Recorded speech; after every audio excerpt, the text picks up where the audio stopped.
Man stabs into the desert with a steel knife. Continuous poke. 7752 stabs in a row when the sand in front of him suddenly caves in. He calls out to his teammates in excitement. Come on, I've found it. As soon as his teammates heard this, they rushed towards Jack. They struggled to peel back the sand. Underneath is a pile of planks. The men work together to remove the planks. A deep, long-abandoned well. And there it was. Everyone is filled with longing. But when the lieutenant picked up a stone and threw it into the well, with a dull thud, the crowd was in despair. There was no water. We're all going to drink ourselves to death. So the lieutenant asked Jack to go down and have a look. Jack used a rock on the side for strength. He slowly made his way to the bottom of the well, but there was nothing but sand. And just when Jack thought, it's all over, suddenly he noticed that one side of the wall was damp. He followed the direction of the dampness. He felt his way forward, and finally saw the small drop of water oozing from a crack in the stone. This delighted Jack. He picks up the droplets with both hands, and then rushed to greet his teammates up there, throwing down a small can quickly. Then he carefully pours the drops into the jar, and finally lick it. 4 hours later, Jack finally filled 2 small cans. His teammate carefully lifted the cans up. The water was only enough for 2 small sips for each man, but it was enough to keep them to survive in the desert. The soldiers who got a drink of water, they were all happy. Oh, how sweet as my girlfriend. The water problem is solved for now, but they wanted to get out of this, the vast Sahara desert. They had to fix the tank buried in the sand. The tank's engine was almost dead. Just as the lieutenant is about to repair it, a Nazi plane suddenly appeared above their heads. Bullets were fired at them. The men got close to the tank to avoid it. At that moment the plane turned around and came back. It seemed to be taking them down. The aircraft lowered its altitude. They flew close to the ground, and then a barrage of fire was directed at them. Nazi aircraft over the desert, circling and strafing. A few American soldiers on the ground, dodging back and forth around the tank. As the planes get closer to the ground, the lieutenant seized the right moment, aimed at the wing, and fired a volley of shots, and the plane went up in black smoke. It crashed into the desert. At that moment, in the distance, a Nazi Beroch vehicle came along. The lieutenant ordered his team to take cover, waiting for the enemy to get into firing range before firing. That's when the alert Nazis spotted a trail of footprints on the ground, but it was too late. 5 Nazi soldiers, 3 were instantly killed by machine gun fire. The remaining 2, they were also quickly surrounded by the lieutenant. Look at the lips of 2 men, were cracking with thirst. The lieutenant took out a glass of water. He took a sip. What a thirst quencher. Then deliberately poured the rest of the water on the ground. This instantly finished the Nazi soldier off with a pity. To find out where the Nazis were and how many there were, the lieutenant poured the water again. To seduce them, the soldier looked at the canteen. They couldn't take it anymore. Bro, we were sent out, an advance party to find water. 1,000 men in a large force. It's 10 kilometers away. Who are you kidding?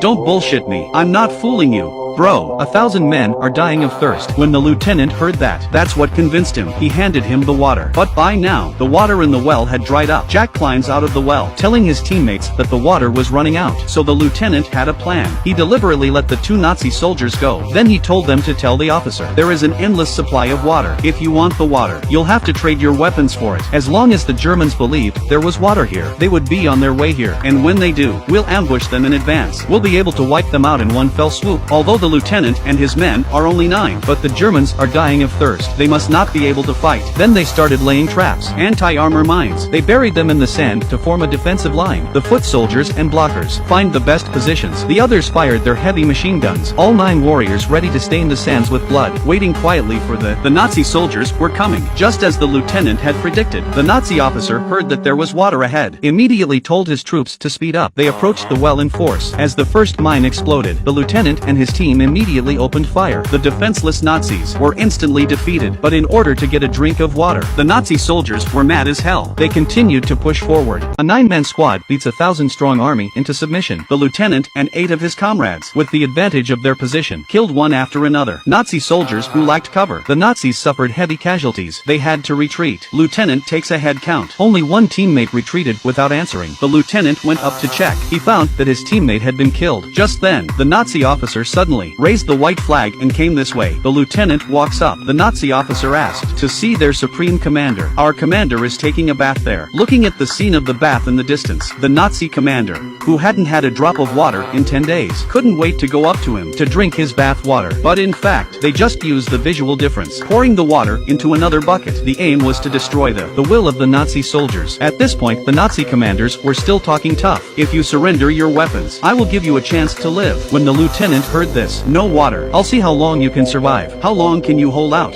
negotiations break down. The Nazis, who were dying of thirst, attacked again. They concentrated all their mortars on the lieutenant's position. A barrage of explosions. Then they sent a squad to sneak around the back. But the Nazi soldiers were dehydrated for a long time. All of them became very weak. Can't hit the target. The lieutenant ordered his men to launch their tanks. The lieutenant orders his men to launch the tank and fire a volley at the Nazis. After several rounds of heavy firepower, both sides suffered heavy casualties. The 8-man squad. There are only 4 men left. The Nazi commander raises the white flag again. Ceasefire and negotiate. Curly sees this, whistled a little whistle and went up to them.